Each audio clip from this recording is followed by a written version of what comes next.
Assalamualaikum warahmatullahi wabarakatuh. Kami dari mahasiswa Universitas Teknologi Muhammadiyah Jakarta ingin mempresentasikan mata kuliah manajemen keuangan tentang teknologi Indonesia. Saya Bagas Mahesa Wicaksono. Saya Naufal Aziz Kurniawan. Saya Nana Pratama. Saya Salsabila Anjani.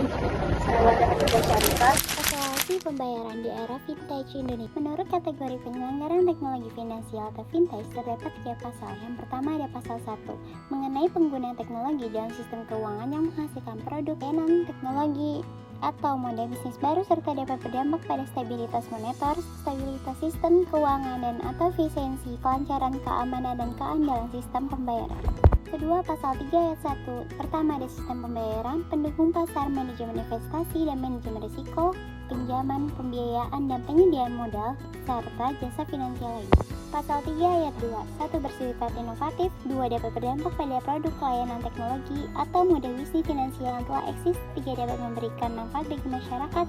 4. Dapat digunakan secara luas. Dan kelima adalah kriteria lain yang ditetapkan oleh Bank Indonesia. Terdapat perkembangan finansial teknologi di Indonesia. Perkembangan vintage di Indonesia mulai dari inovasi kartu kredit pada tahun 1960-an, diikuti oleh kartu debit dan ATM pada tahun 1970.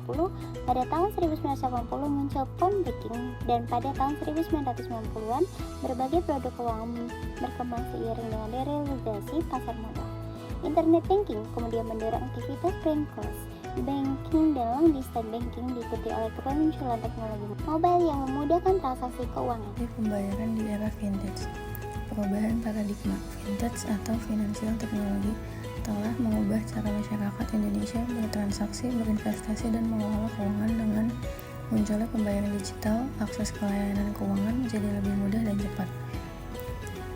Pertumbuhan pesat. Data menunjukkan bahwa nilai transaksi pembayaran digital di Indonesia meningkat dari 1.165 triliun pada tahun 2020 menjadi 3.940 triliun pada tahun 2023. Hal ini mencerminkan adopsi yang cepat oleh masyarakat terhadap teknologi pembayaran. Tahap-tahap perkembangan finansial teknologi vintage di Indonesia. Yang pertama ada tahap inovasi kartu kredit pada tahun 1960-an. Yang kedua kartu kredit debit dan ATM pada tahun 1970-an. Yang ketiga adalah phone banking pada tahun 1980-an. Dan keempat ada deregulasi pasar modal 1990-an. Yang kelima ada internet banking pada awal 2000-an. Yang keenam ada branchless banking pada tahun 2000-an. Dan yang ketujuh munculnya teknologi mobile pada tahun 2010-an. Dan ke-8 ada dompet elektronik pada tahun 2010-an. Yang ke-9 ada regulasi dan perlindungan hukum pada tahun 2017 sampai sekarang. Metode pembayaran di era 1970 sampai 1980. Berikut adalah penjelasan mengenai perkembangan yang terjadi pada periode tersebut. 1. Kartu debit dan kartu kredit. Kartu kredit mulai populer pada tahun 1960-an dan terus berkembang pada tahun 1970-an. Kartu debit juga mulai diperkenalkan yang menggunakan pengguna untuk melakukan transaksi langsung dari rekening bank mereka. Ini mengubah cara orang berbelanja dan mengelola uang mereka, karena mereka tidak lagi harus membawa uang tunai dalam jumlah besar. Telepon banking. Pada tahun 1980-an, layanan telepon banking mulai muncul, memungkinkan masalah untuk melakukan transaksi dan mengakses informasi rekening mereka melalui telepon. Sampai 2000.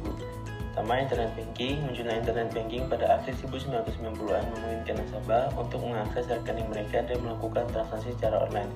Ini memberikan kenyamanan yang lebih besar karena nasabah tidak perlu lagi ke bank fisik untuk melakukan transaksi. Kedua, ada branchless banking. Dengan adanya internet banking, konsep perbankan tanpa cabang atau branchless banking mulai berkembang. Ini memungkinkan bank untuk menawarkan layanan mereka tanpa memerlukan jaringan cabang fisik yang luas, sehingga mengurangi biaya operasional dan meningkatkan aksesibilitas bagi nasabah. Lalu selanjutnya ada metode pembayaran di era 2000 sampai 2010.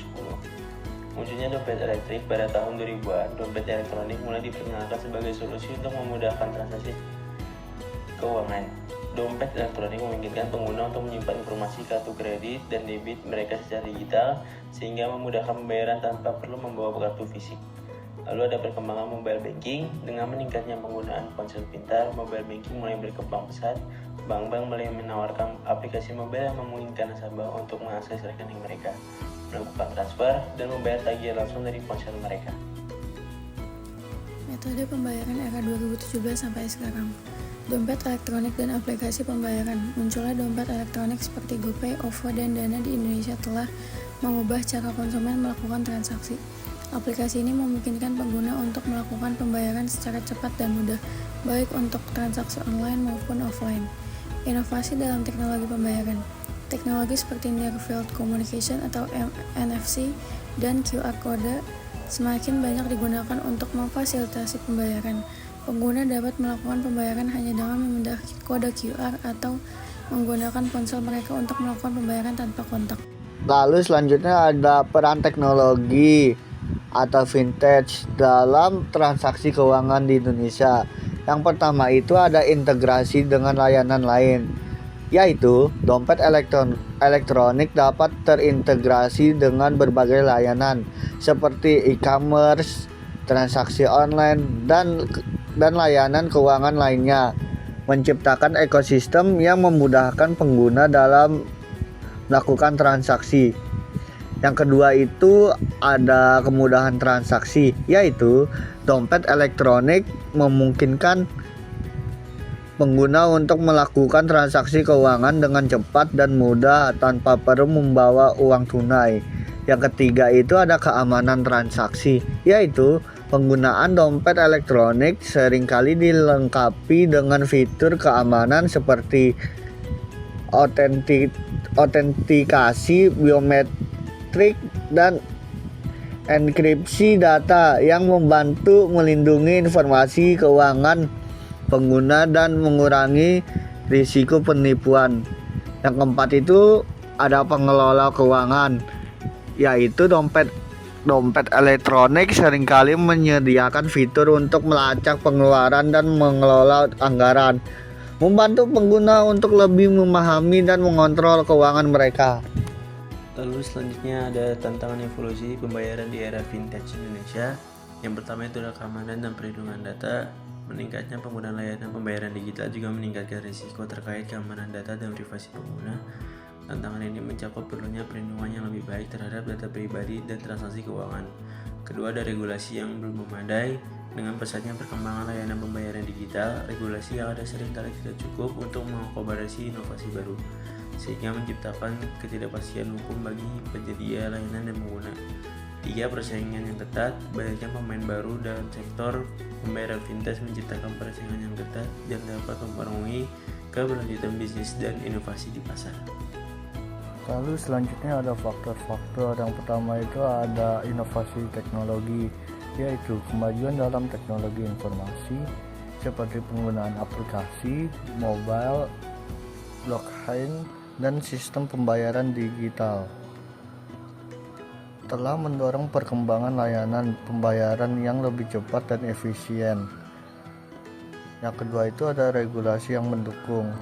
Adanya regulasi yang dikeluarkan oleh Otoritas Jasa Keuangan (OJK) dan Bank Indonesia untuk mengatur dan mendukung perkembangan vintage, termasuk sektor pembayaran berkontribusi pada pertumbuhan industri ini. Yang ketiga itu ada perubahan perilaku konsumen, yaitu masyarakat semakin terbiasa dengan transaksi digital, terutama di lapangan generasi muda yang lebih merek teknologi yang beralih dari metode pembayaran tradisional ke pembayaran digital. Lalu selanjutnya ada solusi untuk mengatasi tantangan perkembangan vintage. Yang pertama itu yaitu berfokus keamanan dan manajemen risiko, yaitu menerapkan langkah-langkah keamanan yang kuat dan praktik manajemen risiko untuk melindungi data konsumen dan memastikan integritas transaksi keuangan. Yang kedua itu ada kerangka peraturan. Membangun kerangka peraturan komprehensif dan adaptif yang dapat mengimbangi pesatnya kemajuan teknologi. Yang ketiga itu ada kebijakan inklusi, yaitu mengembangkan kebijakan yang bertujuan untuk meningkatkan inklusi keuangan, memastikan bahwa masyarakat yang kurang terlayani memiliki akses terhadap layanan vintage. Yang keempat itu ada kolaborasi antar stakeholder, yaitu mendorong kolaborasi antara perusahaan vintage, regulator, dan lembaga keuangan tradisional untuk menciptakan ekosistem keuangan yang lebih terintegrasi. Kesimpulan, evaluasi pembayaran di era finance di Indonesia ditandai oleh transformasi digital yang signifikan, didorong oleh inovasi teknologi dan perubahan perilaku konsumen yang semakin terbuka terhadap metode pembayaran digital. Dukungan regulasi dari OJK dan Bank Indonesia berperan penting meskipun tantangan terkait keamanan dan infrastruktur masih ada.